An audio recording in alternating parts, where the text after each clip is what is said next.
जय हिंद दोस्तों, मैं हूं राकेश फौजी।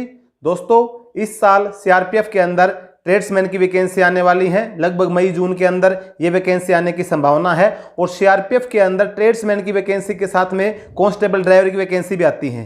तो इस वीडियो के माध्यम से हम कांस्टेबल ड्राइवर की जॉब प्रोफाइल, सिलेक्शन प्रोसेस, क्या योग्यता चाहिए, प्रमोशन, सैलरी, ट्रेनिंग, यानी कि जो कांस्टेबल ड्राइवर के बारे में संपूर्ण जानकारी आपको इस वीडियो के माध्यम से मिलने वाली है।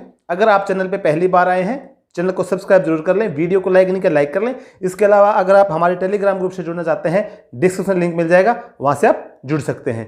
तो दोस्तों, सीआरपीएफ के अंदर अगर हम बात करें कांस्टेबल ड्राइवर के लिए योग्यता की, तो सीआरपीएफ के अंदर अगर आप कांस्टेबल रैंक से भर्ती होना चाहते हैं, चाहे किसी भी ट्रेड से भर्ती होना चाहते हैं, चाहे जीडी से भर्ती होना चाहते हैं, चाहे ड्राइवर से भर्ती होना चाहते हैं, तो आपको मिनिमम 10th पास होना चाहिए। तो अगर आप ड्राइवर से भर्ती हो रहे तो 10th पास के साथ साथ आपके पास में हैवी लाइसेंस होना बहुत ही जरूरी है, क्योंकि अगर आप ड्राइवर से भर्ती होना चाहते हैं तो अगर आपके पास लाइट लाइसेंस है तो नहीं चलेगा, अगर आपके पास लाइसेंस नहीं भी है तो भी आप अप्लाई नहीं कर पाएंगे। तो आपके पास हैवी लाइसेंस होना जरूरी है। इसके अलावा 10वीं पास, 10वीं के अंदर आपको किसी प्रकार की परसेंटेज की रिक्वायरमेंट नहीं है कि आप 45%, 50% या इससे अबव आपको चाहिए। सिर्फ आपको पासिंग मार्क्स 10th क्लास में चाहिए और आपके पास हैवी लाइसेंस होना चाहिए। तो ये तो हो गई रिक्वायरमेंट की बात, योग्यता की, आप फॉर्म अप्लाई करने के लिए आपको क्या योग्यता चाहिए। इसके बाद हम बात करें जॉब प्रोफाइल की, तो सीआरपीएफ के अंदर अगर आप कांस्टेबल ड्राइवर से भर्ती हो रहे तो आपको इस रैंक से नाम से पता चला ड्राइवर, तो ड्राइवर का काम सिर्फ ड्राइवर करना होता है।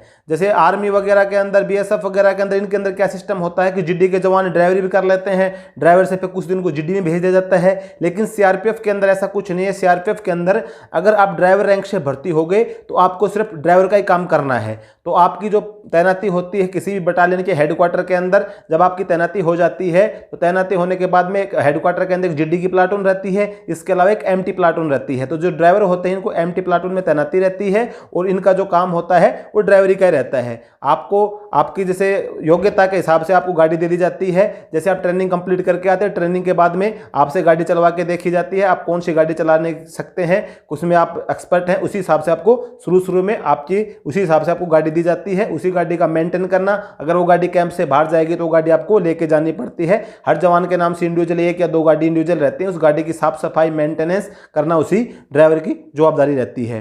तो जो मेन काम आपको ड्राइवरी का होता है, ड्राइवरी आपको, क्योंकि आप जानते रहते हैं, क्योंकि जब आप भर्ती होते हैं तो ट्रेड टेस्ट के दौरान आपसे गाड़ी चलवाई जाती है, तो ड्राइवरी आपको आती रहती है, तभी आप ट्रेड पास करके आप ड्राइवर बनते हैं। अगर तो ये तो होगी जॉब प्रोफाइल की बात कि आपको ड्राइवरी करनी है। इसके अलावा आपको कैंप मेंटेनेंस वगैरह, कैंप सिक्योरिटी वगैरह, इनमें ड्यूटी नहीं लगती है। आपको अगर मेंटेनेंस और सिक्योरिटी करनी है तो आपकी जहाँ पे गाड़ियाँ रहती हैं वहीं की सिक्योरिटी करनी, वहीं पे आपकी ड्यूटी लगेगी, वहीं पे आपको मेंटेनेंस का काम करना है। जो एक जीडी का जवान करता है उनके साथ में कैंप सिक्योरिटी और मेंटेनेंस वगैरह काम आपको नहीं करना पड़ता है।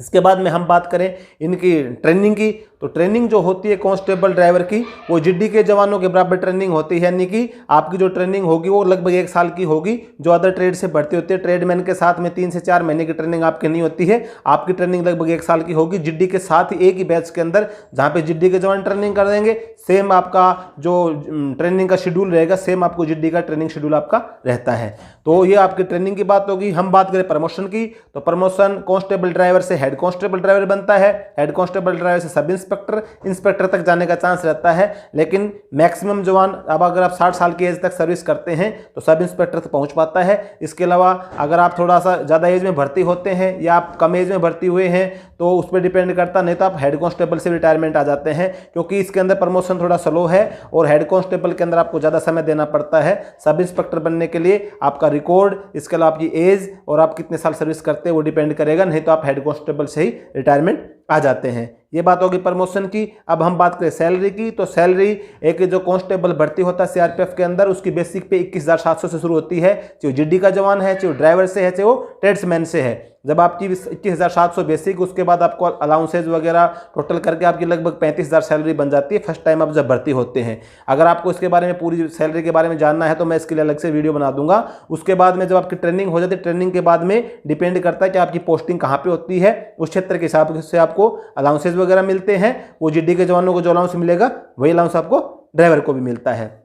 तो ये आपकी हो गई प्रमोशन की बात, सैलरी की बात और जॉब प्रोफाइल की बात। तो ओवरऑल अगर आप देखा जाए तो जो कांस्टेबल ड्राइवर की वैकेंसी जो जॉब है वो अच्छी है, क्योंकि आपकी जो पोस्टिंग होती है वो किसी भी बटालियन के हेडक्वार्टर के अंदर आपको रहना पड़ता है, क्योंकि हेडक्वार्टर के अंदर सभी गाड़ियां रहती हैं जिसको एमटी बोला जाता है, उसी के अंदर आपको रहना है। 1 या 2 गाड़ियां कंपनी लेवल में तैनात रहती हैं, तो कुछ क्षेत्र में आपको कंपनी में जाना पड़ेगा, लेकिन आपकी जो तैनाती रहेगी, आपका जो रिकॉर्ड रहेगा, आपका जो कार्य रहेगा, वो हेडक्वार्टर से आपको छुट्टी जाना है, जो भी कुछ करना आपको हेडक्वार्टर टच में रहना पड़ेगा, चाहे आपकी कंपनी में तैनाती रहे चाहे आपकी हेडक्वार्टर में तैनाती रहे। तो ओवरऑल आपकी जो जॉब है अच्छी है। फैमिली लाइफ की हम बात करें तो ज़्यादातर चांस आपको हेडक्वार्टर में रहने का मिलता है, तो जहाँ पे अगर हेडक्वार्टर अच्छी लोकेशन में है तो आप फैमिली भी रख सकते हैं। दोस्तों ओवरऑल अगर देखा जाए तो यही एक कांस्टेबल ड्राइवर के संपूर्ण जानकारी इस वीडियो के माध्यम से मैंने आपको बता दी है। अगर फिर भी आपको किसी प्रकार का कोई डाउट हो, कमेंट करके आप बता सकते हैं। वीडियो आपको अच्छा लगा हो तो लाइक और शेयर करना ना भूलें। जय